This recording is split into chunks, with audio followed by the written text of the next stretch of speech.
You're entering Corsi Nation. This is Dr. Jerome Corsi, and today it's Monday. It's July 28th, 2025. Thanks for joining us here at CorsiNation.com. We're doing podcasts every weekday. You can find me on X at Corsi Jerome 1, the number 1. And on Substack, it's Jerome Corsi, PhD.substack.com. Now, the major story continues to be the Tulsi Gabbard going after the Russian collusion hoax. That's been all over the news. And I think it's really developing to be a major story because I believe that there's going to be indictments. I think this time around, Donald Trump is serious and intends to get to the bottom of what was an attempt to destroy, first of all, to block his winning the 2016 election, and then ultimately to destroy his chances of having an effective presidency by, from the very beginning of the presidency, having these drums beat on Russian collusion, Russia. And for 2016, 2017, 2018, it didn't end until really March of 2019 when the Mueller investigation was closed. And I played a role in closing it because I would not take their plea deal. They thought I had the last tie they needed to Julian Assange. I didn't. I did figure out that Assange had Podesta's emails. I told that to Roger Stone, but I didn't have a source for that information. I just figured it out myself. And the FBI wouldn't believe that. They threatened they would put me in front of a jury and make me go to prison the rest of my life, or I could take a plea deal, and they'd go lightly on me if I said I lied and I did have a tie to Assange. If I'd done that, they would have made their case against Donald Trump, and I just basically couldn't lie before God and a judge to keep myself out of jail, so I refused their plea deal, and they did not indict me. Said they closed the investigation.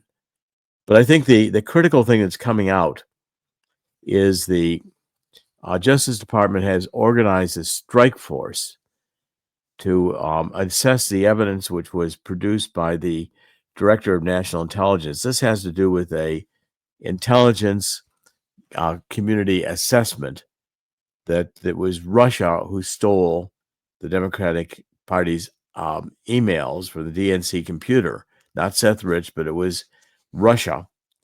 And this occurred, the emails had gotten stolen about March in 2016, but the Democrats didn't announce their emails had been stolen until June.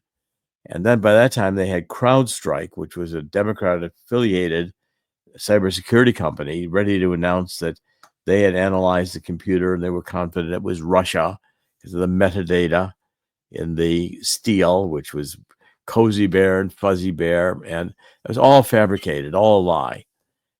There's no real proof that Russia stole any emails. In fact, the forensic evidence strongly suggests that John Brennan and the others were lying in this intelligence community assessment, because the intelligence community, up until the assessment was issued, had been saying that there was no evidence of a Russian threat to manipulate the actual vote count or to affect the elections in 2016. And this information comes from the Nunes report. Here's the Nunes report, which was just released, not very lightly redacted, very lightly. And Tulsi Gabbard released this.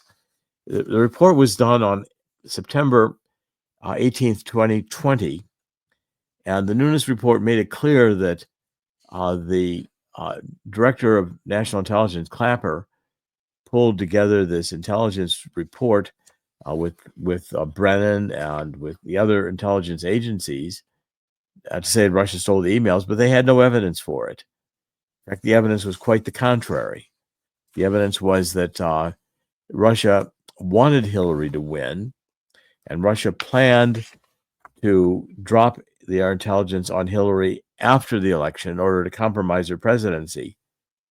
So the dirt they had on Hillary was that, in fact, she was taking drugs. She had this psycho-emotional problems, uncontrolled fits of anger, aggression, and cheerfulness. That's bipolar personality. She was on a regimen of heavy tranquilizers. She was also drinking heavily. She was afraid of losing, but she was obsessed with a thirst for power. Okay, and so they're going to release all this information, especially about her health condition and the fact that she'd been going to a number of religious organizations and saying that if they would support her campaign, she would finance from State Department funds their activities, and promised religious groups a lot of money if they would just support Hillary as opposed to Donald Trump. Of course, the evangelical vote was very important in the 2016 election. Now, all of this information points to, in fact, a coup d'etat. And I'll pull here my book for a minute, which I wrote on this, which is a coup d'etat, published that in 2020. And I was saying in 2020 this was a coup d'etat, because it was clear to me that the entire investigation, which was held and called together by Peter Strzok, was in fact, and Peter Strzok was this kind of bizarre Department of Justice attorney who, when he testified, looked almost demonic. I mean, he was a bizarre guy, and was having an affair with this Lisa Page, and they were exchanging emails, and they were definitely out to get Trump. But the information released, Tulsi Gabbard gave a statement, and a statement is worth reading. She said, "The stunning revelations these intelligence documents expose should concern every American. There's irrefutable evidence detailing how President Obama and his national security team directed the creation of an intelligence community assessment that they knew was false, promoting the contrived narrative that Russia interfered in the 2016 election to help President Trump win as though it were true." Okay, so it wasn't true. That's the key. The documents we released show how they did it, manufacturing findings from shoddy sources, suppressing evidence that disproved their false claims, disobeying intelligence community tradecraft standards, and withholding the truth from the American public. That's, I think, probably one of the most scandalous parts of this is that the director of national intelligence, this woman Haspel, withheld the Nunes report from the American people in 2020. She didn't release it. In fact, Donald Trump was actually going to go over to the CIA and demand that he be given it so he could release it. But John Solomon and others convinced Donald Trump that Haspel would have put the Nunes report in a safe.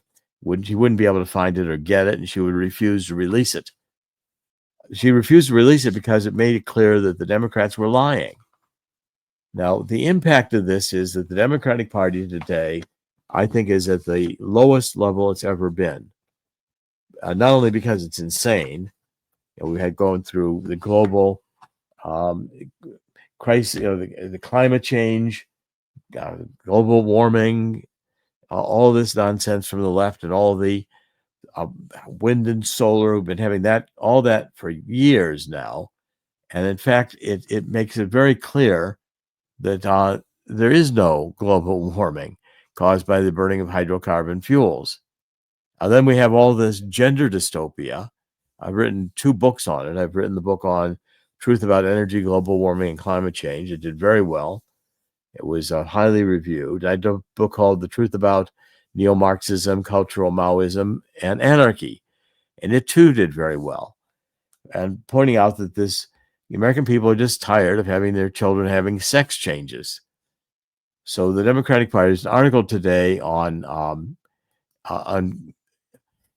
Zero Hedge, which I think is quite good, just saying that the Democratic Party is at an all-time low. The polls are showing the Democratic brand is so bad, they don't have the credibility to be a critic of Trump or the Republican Party. When you've got AOC and Chuck Schumer heading the Democratic Party as its major face, and Maxine Waters, and the Democrats are over there supporting MS-13 gangs and their right to be illegal immigrants, and resisting Trump every step of the way, from reducing the federal bureaucracy and getting the country back on the right track economically. Well, the Democrats' polling is off the charts. I think the Democratic Party is about to collapse and will not recover.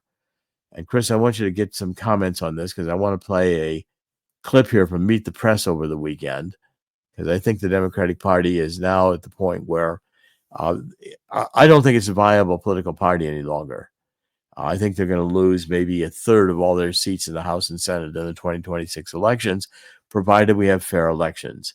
And I'll cover that in a minute. But first, let's play a little bit of this Meet the Press interview where not one of my favorites, Lindsey Graham, but he did do a good job at this time of defending President Trump. Let's hear it. Senator, as you know, former President Obama has weighed in through a spokesperson. He says that's just patently false. I actually spoke to Susan Miller, who's a former senior CIA officer who helped oversee the 2017 intelligence assessment on Russian interference. She says it's completely false that Obama or anyone else asked them to change or sway their investigation. She says she says, and she's a Republican, says they all would have quit if that had happened. Senator, are you trying to rewrite history to distract from the Epstein matter, Senator? No, I'm trying to let you know and the media know that we found something we didn't know before. At the end of the day, I'm not calling for a prosecution against President Obama for treason, but I am calling for an investigation. Mr. Miller also said there was no credible evidence that President Trump colluded with the Russians. For years and months and days and weeks, people had their lives turned upside down, chasing the Mueller narrative that Trump was in bed with the Russians, that the Trump campaign was colluding with the Russians. The only people colluding with the Russians were the Hillary Clinton campaign. Christopher Steele manufacturing a document to get warrants against Carter Page based on lies and falsehoods. So, yeah, I'm very familiar with it. What you don't seem to acknowledge is there's something new being found. Rather than reinventing the wheel here, let's go back to a special counsel model to look at this something new. The something new is statements by President Obama. I don't like your analysis. Russia wasn't involved here in 2016. Senator, you're saying there's something new. This report goes back to 2020. It's 5 years old. There's actually nothing new in this report and nothing that changes any conclusion. But I want to talk about Gaza. Turned over is new to me.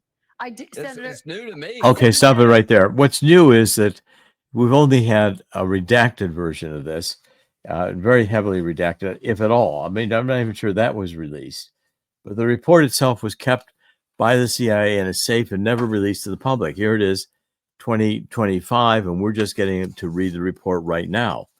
And the redactions are very light in what was released. So you can see it was absolutely clear. I mean, I can just read a couple of paragraphs of it, that what Nunes concluded was that most CIA, the intelligence community assessment judgments on Russia's activity in the United States election employed improper analysis. It was most of the investigation, they're saying, was accurate, and what it determined was that there was no attempt to sway the election by Russia or Trump. So in contrast, they were saying there was a clear preference for Hillary Clinton, and that the pressure to change the original intelligence community assessment came from Barack Obama. That Putin held back leaking compromising material against the Clinton administration until after they took office. Okay, but they were planning to have Hillary win. That's what Russia wanted. And Russia then was going to destroy Hillary with this damaging information. So it's completely contrary, 180 degrees opposite what we were told at the time. And I've got a shelf here of books about Russian collusion that was written by all these Democratic apologists who were lying. And Trump was just about removed from office over a lie.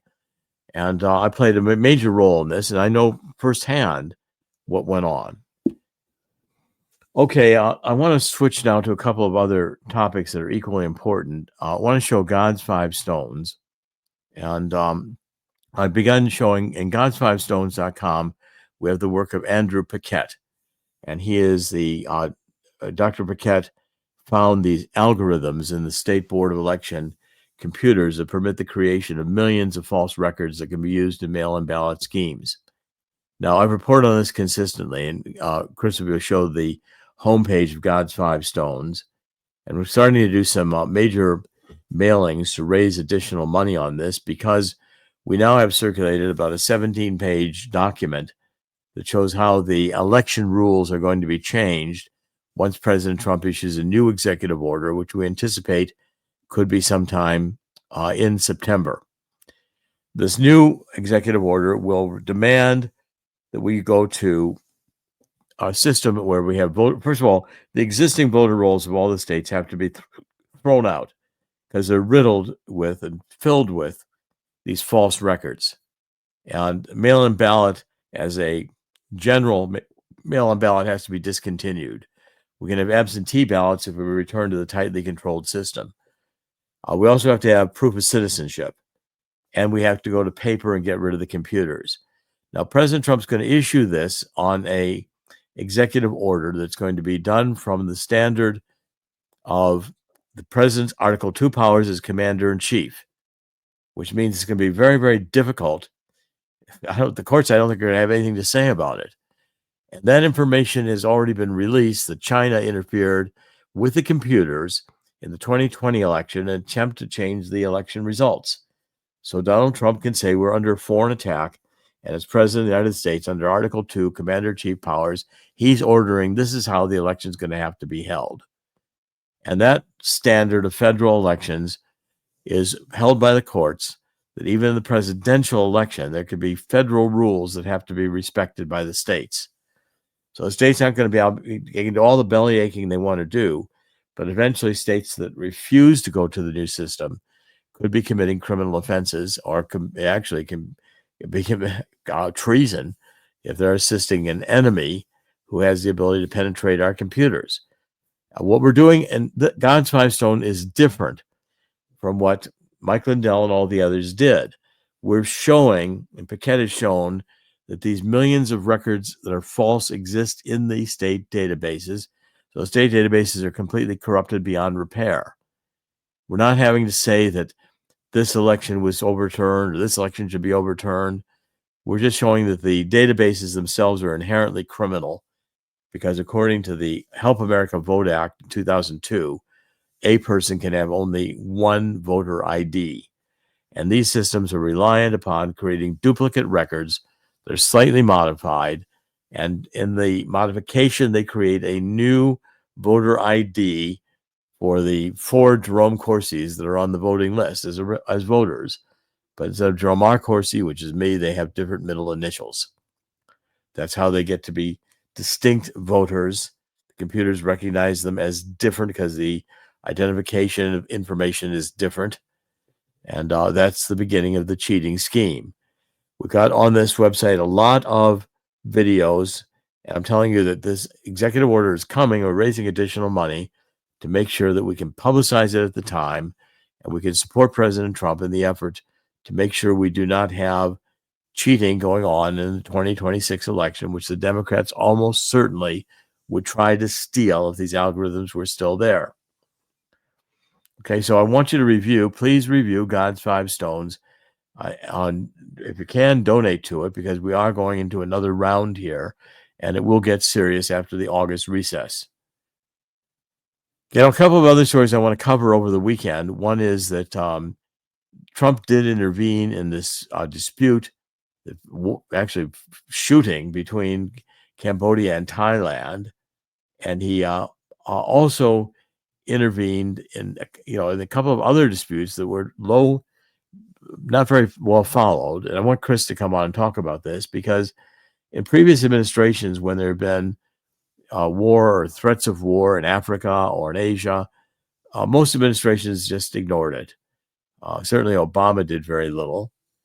But at the same time, Trump is intervening in these situations and getting results which are peace, and getting parties to stop fighting each other. And I think Trump is also aiming for a plan in the Middle East, which will involve Libya. And we were the first here to report that Peter Escaravage has had a plan here to advance for him to become an envoy, special envoy to Libya, and Libya will accept Palestinians. I think that's now accepted. When I first wrote about that months ago, everybody said, oh, no, that's not possibly true. Even Donald Trump said he was not yet ready for Libya, but Donald Trump now is actively exploring what can be done in Libya, and he's certainly ready for it.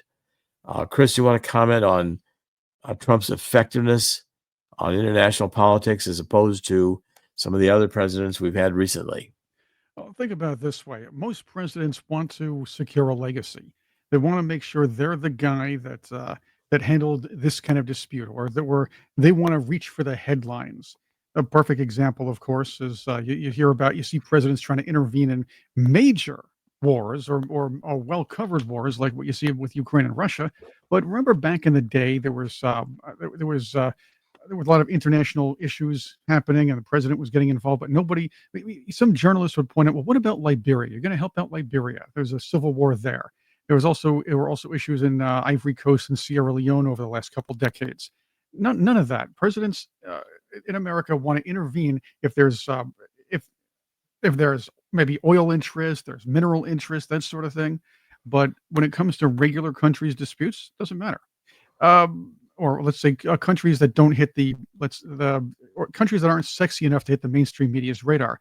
Just earlier this year, it was Donald Trump who intervened and got Rwanda and the Congo to cease fire.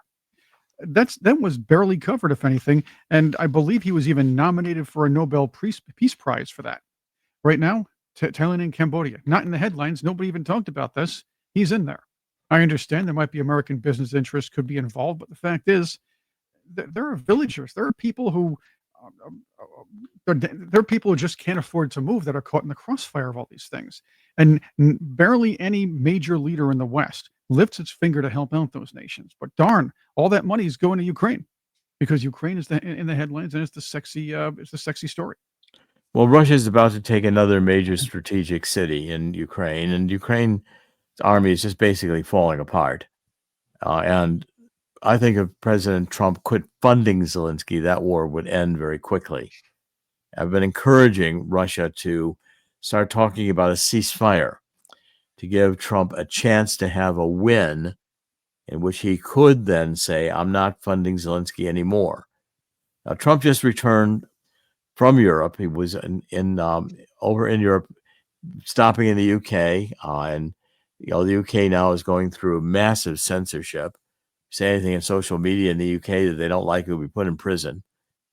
But Trump got a tariff deal settled with Europe that demands that Europe's going to invest something like $600 billion more in the United States, and we're not going to have any longer as deeply unfair trade practices as we have had with Europe.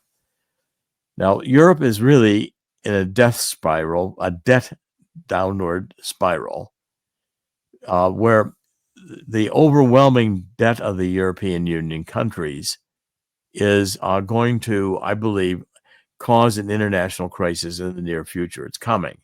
I continue to say this. Now, Donald Trump, with passing this big bill, I think, postponed it in the United States because we're just going to keep spending for a while. But we're going to have to do something with cryptocurrency to start taking some of the obligations of the federal budget off of the balance sheet and put them into a cryptocurrency fund being paid by cryptocurrency rather than dollars. Right now, our debt is out of control. 38, 39, 40 trillion dollars in debt. How are we going to stop it? And if we don't, our interest payments are going to continue. There's no reason we're paying interest to the Federal Reserve to create our own money. And that's, again, another disgrace. We shouldn't have a Federal Reserve. And we shouldn't have the income tax statement, income tax collections. I think all of these amendments were rushed through Congress. I don't think they were properly ratified. I believe that the Wilson administration pulled a fast one over everyone and went to Hegelian socialism, which we're now still suffering from. Okay, so as what we're seeing today, just to give you the prices, gold is at $3,352 an ounce. Silver's at $38.40 an ounce. And please look at please look at what we have on from Swiss America, because I'm encouraging everybody to understand that you can get a copy of this free book, which is How the Coming Global Crash Will Create an Historic Gold Rush. Just call 1-800-519-6268 and talk about getting and some of your IRA money, some of your retirement money, into gold and silver. You can have it in a tax-deferred, self-directed IRA account, which will be set up for you by Swiss America. Their consultants selling will inform you about gold and silver and platinum investing. You need to educate yourself on it and take advantage of it, regardless of whether you have a lot of money or not. You have to have some money that's appreciating in value, and gold and silver will do that. Unfortunately, too many Americans are living right now on their paycheck to paycheck, but this has got to be an opportunity for anyone with retirement money to do their best to preserve their retirement savings. So if you call 1-800-519-6268 and talk to Swiss America, I think you'll be doing a major favor for yourself as we continue to see the economic difficulties which Donald Trump is trying to sort out by getting the United States back on solid footing. It's going to take a lot of time in doing, and I think Donald Trump is well along the path, but it's going to be one of those challenges that's going to take time to get it fully in place. The other stories I'm watching today, again, the Gaza fighting is continuing. We're not getting any settlement in the Gaza, and I think that that Israel is going to clean out Hamas from the Gaza. The reports that Ayatollah Khamenei is sleeping and doing psychedelics, I guess, getting high through the day. And so that situation is very precarious. The Iranians will not renounce to go after nuclear weapons, although their nuclear program has been devastated by the bombing attack that President Trump leveled just a few weeks ago. The point is, I think that Iran is a situation where it's needing an internal uprising to get rid of the mullahs in this oppressive regime. Right now, Trump has effectively, with Israel, neutralized Hamas in Gaza, Hezbollah in Lebanon. We have the Houthi rebels in Yemen under control. We have more stability at this moment in the Middle East than we've had in a long time, despite the war continuing in Gaza. And the United Nations is holding a meeting for a two-state solution, which is a dead duck. There's not going to be any two-state solution to the Palestinian issue. And the United States and Israel are both boycotting the session. This is Dr. Jerome Corsi. Today it's Monday. It's July 28th, 2025. We're following these stories every day, and I think I can say that Donald Trump is winning. Donald Trump is, it's going to take some time to get the corruption of the deep state rooted out. And we had Dan Bongino saying over the weekend that what he's seen now just shocks him, which was a statement that indicates a lot more is going to come out. And I'll be starting to report on Act Blue and a major scandal involving the border over the next few weeks, the next few days and weeks. In the end, God always wins. God's going to win here too. Dr. Jerome Corsi, thank you for joining us. CorsiNation.com will be back tomorrow. God bless.